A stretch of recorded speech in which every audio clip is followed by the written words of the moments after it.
आइए प्रोसीड करते हैं बेटा। रेजिस्टेंस इन सीरीज, ये हमें प्रूव करना है। क्या प्रूव करना है? R is equal to R1 plus R2 plus R3, ये हमें प्रूव करना है। टोटल रेजिस्टेंस सीरीज में सम हो जाता है, ऐड हो जाता है। सीरीज क्या होता है बेटा? End to end combinations of resistance in series. चलिए देखिए बेटा, कंसिडरेशंस क्या होंगे। हमने 3 रेजिस्टर्स लिए R1 R2 R3, and to and connect कर दिया, एक वोल्ट मीटर पैरेलल में लगा दिया और एक एमीटर्स बैटरी के साथ और की के साथ सीरीज में लगा दिया, और रेजिस्टेंस R1 के साथ V1, R2 के साथ V2 और R3 के साथ V3 पैरेलल में लगा दिया। अब हमने क्या किया बेटा? ओम्स लॉ अप्लाई कर दिया। जैसे हमने की क्लोज किया, करंट फ्लो होने लगा। एमीटर और वोल्ट मीटर में रीडिंग्स आ गई, इनमें भी रीडिंग्स आ गई, तो हमने नोट किया। हमने कहा ओम्स लॉ क्या कहता है? V is equal to I R. Similarly V1 is equal to IR1, V2 IR2, V3 IR3। But हमने कहा कि टोटल पोटेंशियल डिफरेंस जो होगा ना, वो इनका सम होगा। मतलब V is equal to V1 plus V2 plus V3। तो हमने कहा कि इन सब की वैल्यू 1 to 4 की वैल्यू अगर हम इस फिफ्थ इक्वेशन में सब्सटीट्यूट कर दें तो हमारे पास क्या होगा? V की जगह आ जाएगा IR, ये रहा। Similarly V1 IR1, V2 IR2, V3 IR3। I common निकला, I से I कट जाएगा, तो क्या हो गया बेटा? R is equal to R1 plus R2 plus R3। Very simple. ये क्या हो गया? Resistance in the series. Resistance in series combination हमारे पास आ गया। अब हम आगे करेंगे रेजिस्टेंस इन पैरेलल। अब सीरीज कॉम्बिनेशन का मतलब क्या है? अगर ये 3 ओम, ये 3 ओम, ये 3 ओम हो तो टोटल रेजिस्टेंस कितना होगा? 3 प्लस 3 प्लस 3 कितना होगा? 9 ओम। नेक्स्ट आता है रेजिस्टेंस इन दी पैरेलल। आइए इसे ध्यान से देखते हैं बेटा, रेजिस्टेंस इन पैरेलल क्या है। रेजिस्टेंस इन पैरेलल कॉम्बिनेशंस देखिए, what is the resistance in parallel? When 2 or more resistors are connected simultaneously between 2 points they form the parallel combination. ये देखिए, ये 2 पॉइंट ए और बी के बीच में 1 2 3 पैरेलल में लगाइए। I1 I2 I3 इसमें से करंट फ्लो होगा। कब? जब हमने बैटरी की और एमीटर सीरीज में लगा दिया और एक वोल्ट मीटर पैरेलल में लगा दिया। जैसे ही हमने स्विच ऑन किया, करंट पास होने लगा। तो करंट इसमें से जो पास हुआ है वो क्या होगा बेटा? I1 I2 I3 respectively. और यहाँ से करंट क्या हो गया? निकल के इधर आ गया। करंट हमेशा पॉजिटिव टू नेगेटिव टर्मिनल जाता है। जितनी भी रेजिस्टर्स हैं उन सब में करंट जाएगा। करंट डिवाइड हो जाता है पैरेलल में और पोटेंशियल डिवाइड होता है सीरीज में, ध्यान रखिएगा। हमें प्रूव क्या करना है? ये प्रूव करना है 1/R is equal to 1/R1 plus 1/R2 plus 1/R3। अगर सीरीज वाला समझ में आ गया तो पैरेलल वाला बहुत ईजी लगेगा। कैसे बेटा? देखिए, जैसे हमने की क्लोज किया, करंट फ्लो होने लगा। Let V is the potential difference across A to B. Then from Ohm's law, the current passing through R1, जो R1 से करंट पास हो रहा है वो क्या है? I1. I1 is equal to V by R1. Similarly, जो R2 से पास होगा वो क्या? I2, V by R2. I3 से जो R3 से पास होगा वो होगा I3, V by R3. Equation 1, 2 और 3. बट ओम्स लॉ क्या कहता है? I is equal to V by R. यानी कि टोटल करंट क्या होगा? रेशियो ऑफ पोटेंशियल डिफरेंस और रेजिस्टेंस। तो हमने क्या किया? इक्वेशन 1 to 4 की वैल्यू इक्वेशन 5 में पुट की। बट 5 है क्या? हमने कहा ये एमीटर क्या बता रहा है? Total current. और ये टोटल करंट क्या होगा? इन तीनों A1 A2 A3 में जो भी एमीटर की रीडिंग है उनका सम होगा। मान लो इसमें 1 एम्पियर 1 एम्पियर 1 एम्पियर आ रहा है, तो टोटल इसमें 3 एम्पियर शो होगा। इन तीनों का सम होगा। तो हमने क्या किया? I is equal to I1 plus I2 plus I3। तो अब ये 4 की वैल्यू फिफ्थ में पुट करेंगे तो क्या मिलेगा हमें? I is equal to V by R है, I1 V by R1, I2 V by R2, I3 V by R3। यहाँ पर V कॉमन ले लेंगे बेटा, V से V कैंसिल हो गया तो क्या हो गया?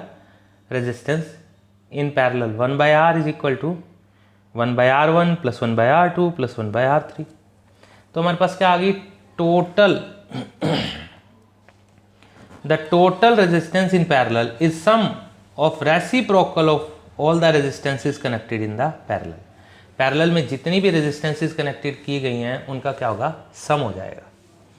इज इट सिंपल और नॉट? इसे पॉज करके फिर से देखिएगा और दोबारा करिएगा। कोई प्रॉब्लम हो तो फिर से डिस्कस करिएगा। इससे रिलेटेड न्यूमेरिकल्स कैसे आते हैं? ये छोटे से न्यूमेरिकल 1-2 न्यूमेरिकल डिस्कस करते हैं बेटा। इस वीडियो में 1-2 न्यूमेरिकल डिस्कस करेंगे, अगली वीडियो में हम बहुत सारे न्यूमेरिकल डिस्कस करेंगे। देखिए पहला देखिए बेटा, an electric lamp of resistance 20 ohm. एक लैंप की रेजिस्टेंस दे दी and conductor of 4 ohm resistance connected in the series to 6 volt battery. आपको एक 20 और एक क्या है 4 ओम रेजिस्टेंस दिया, 20 ओम लैंप का, 4 ओम कंडक्टर का दिया, 6 वोल्ट की बैटरी लगाई है, बैटरी पॉजिटिव नेगेटिव टर्मिनल से शो कर दोगे और की लगाया। अब जैसे की क्लोज किया करंट फ्लो होगा, तो उसने पहला क्वेश्चन पूछा total resistance of the circuit, total circuit की रेजिस्टेंस सीरीज में है तो ऐड हो जाएगा R1 प्लस R2 24 होगी। कोई डाउट? गुड बेटा, तो हमें इस तरह से सॉल्व कर देना है। नेक्स्ट पूछा टोटल करंट, ओम्स लॉ लगा दोगे, I is equal to V/R, 6/24 cut गया 1/4 लिख दो या 0.25 एम्पियर। थर्ड इसने पूछा potential difference across the lamp, मैंने कहा था सीरीज में पोटेंशियल डिवाइड होता है, तो इसका निकालना है तो V1, इसका निकाल दो V2, V2 is equal to I multiply R2, I multiply R2 क्योंकि I सेम है सीरीज में, ये ध्यान रखिएगा बेटा, सीरीज में करंट सेम है, पैरेलल में पोटेंशियल सेम रहता है। तो I कितना है 1/4 मल्टीप्लाई R2 कितना है 20, तो हमारे पास 5 वोल्ट आ गया। कोई डाउट? ध्यान से रिपीट करके फिर देख लीजिएगा। नेक्स्ट क्वेश्चन क्या है बेटा? नेक्स्ट क्वेश्चन में कहा है कि draw the schematic diagram, draw the schematic diagram of the circuit consisting of battery of 3 cell of 2 volt each, 2 volt का 1, 2 और ये 3, ये बैटरी बना दी हमने। अब 5 ohm 8 ohm and 12 ohm resistors, 5 8 12 resistors ये कह दिया कि सीरीज में लगा देना in the series with the plug and key, ये रहा प्लग की के साथ। बस ये हमारा क्वेश्चन कंप्लीट हो गया, इसमें कुछ भी सॉल्व नहीं करना था। इससे आगे एक और क्वेश्चन है, ये एनसीईआरटी क्वेश्चन है, क्या है ड्रॉ द सेम डायग्राम, ये डायग्राम बनाइए and connect the ammeter in the series, नई चीज पिंक कलर से मैंने शो किया हुआ है एमीटर को सीरीज में, and volt meter in parallel, और वोल्ट मीटर को किस में शो किया है पैरेलल में, ये रहा विद द 12 वोल्ट 12 ओम के साथ पैरेलल में। और पूछा क्या इसने कि ये करने के बाद एमीटर और वोल्ट मीटर की रीडिंग क्या होंगी, यानी कि करंट और वोल्टेज। पहले रेजिस्टेंस निकालनी पड़ेगी, R is equal to R1 plus R2 plus R3 क्योंकि सीरीज में है, सम किया तो 25 ओम आ गया। अब करंट पूछा तो ओम्स लॉ लगा दो, I is equal to V/R, 6/25 आ गया, 0.24 भी लिख सकते हो। थर्ड पूछा क्या है वोल्ट मीटर मतलब potential difference, V3 is equal to IR3, 0.24 multiply 12, ये हमारे पास क्या आ गया 2.88 वोल्ट। कोई डाउट बेटा? अगर डाउट हो तो दोबारा इसको देखिएगा, फिर प्रॉब्लम्स पूछ लीजिएगा बेटा, और कमेंट बॉक्स में सेंड कर दीजिएगा अगर कोई प्रॉब्लम है। In the circuit diagram suppose 3 resistance R1 R2 R3 have values 5 10 and 30 ohm respectively, 5 10 30 ये सर्किट में लगे हुए हैं। ये देखिए बेटा सर्किट आपको गिवन है और 12 वोल्ट की बैटरी के साथ लगे हैं। कैलकुलेट टोटल करंट, आई निकाला total current, the current through the each resistor, यानी कि R1 R2 और R3 से कितना करंट जाएगा, और टोटल सर्किट रेजिस्टेंस। तो हम ये दो चीज़ें पहले कैलकुलेट कर लेते हैं। टोटल रेजिस्टेंस पैरेलल में है तो पैरेलल का formula 1/R1 plus 1/R2 plus 1/R3, value 5 10 30 का एलसीएम लिया, 30 आ गया, 6 3 और 1 टोटल क्या हो गया 10/30। ये 1/R की वैल्यू है 10/30 यानी 1/3, रेसिप्रोकल कर दो तो क्या आ गया R आ गई 3 ओम। नेक्स्ट करंट निकालना है, total current through the each resistor निकालना है, और टोटल करंट पहले total I is equal to V/R लगा दे, तो हमने फॉर्मूला V/R लगाया तो हमारे पास वैल्यू क्या आ गई I is equal to V/R 12/3 4 ampere आ गया। अब I1 I2 और I3 का भी पूछा है, तो अगर ध्यान दें तो हम इसकी वैल्यू इजीली कैलकुलेट कर सकते हैं।